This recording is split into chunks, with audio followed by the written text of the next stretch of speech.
Akashbani Imphal Marathi Ibehaibi na pau pajari ahanbada maruiba pau. Leibak asina ngasi National Civil Service Day gi palan thoram pangthokli. Med Bibak Imphal Center na hairi Manipur gi jila kharada ngasi amasung hayeng akhak arau yauna nong chugani amasung Pradhan Mantri Narendra Modi Saudi Arabia gi namit nini gi khongchatta hayeng leibak adugi lalon itiki sahar Jeddah da chatkani.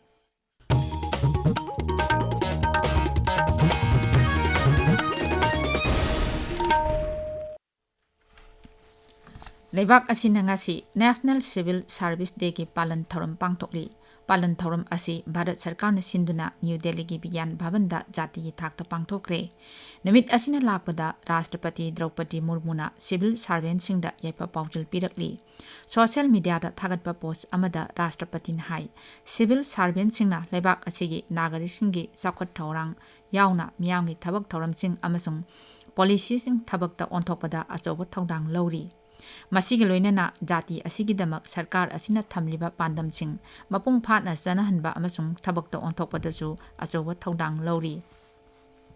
Thoram asida Pradhan Mantri Narendra Modi na sahi asigi oina civil servant singda excellence and public administration gidamak Prime Minister Award sing yanthokre.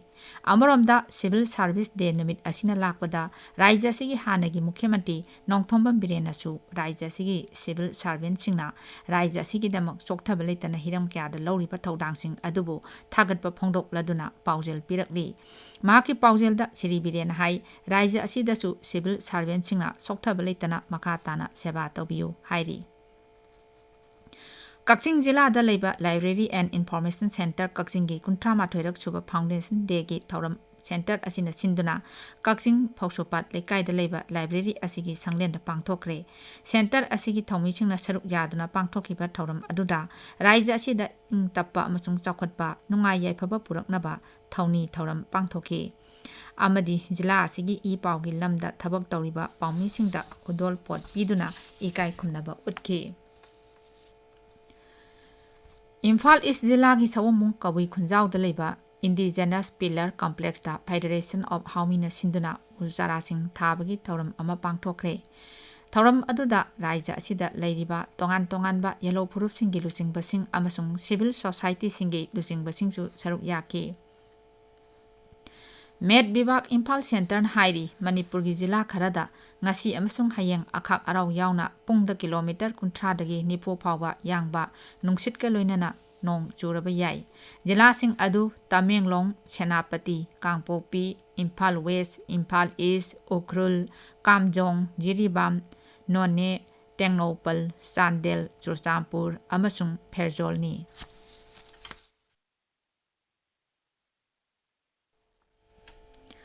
Aikoi ki Tamenglong paumi agui kamin hai Tamenglong jila dasu ngasi ayo anganbadagi nong taki adubu jila aduda thoidokpa amang ata thokpa leite mamang sehi jangnabadasu jila asida hojiksu nongjugi chang namely Med Department hairi lakliba numit kharani asida awang nongpoki raijasing amasung awang thangba Bharat ki saruk singdasu akhak arau yauna nong chugani raijasing adu sub Himalayan gi saruk sing Manipur yauna Mizoram, Tripura, Nagaland, Meghalaya, Assam, Sikkim, West Bengal, Orissa, Chhattisgarh gi saruk khara amasung Andhra gi samudra khongbal singni.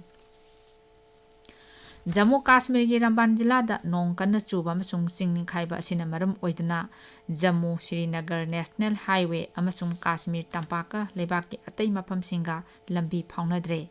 Masina maram oiduna authority singi maikaidagi lambi phaunanaba kanna hotnaduna paikhatpa yaba thabak thoramsing lepa leitana paikhali adubu mafam aduda oidiba nong singi phibam phattaba len taba madi machi da ichau thokpadagi lambi hangdoknaba paikhaliba thabaksingta apanba kya thokli.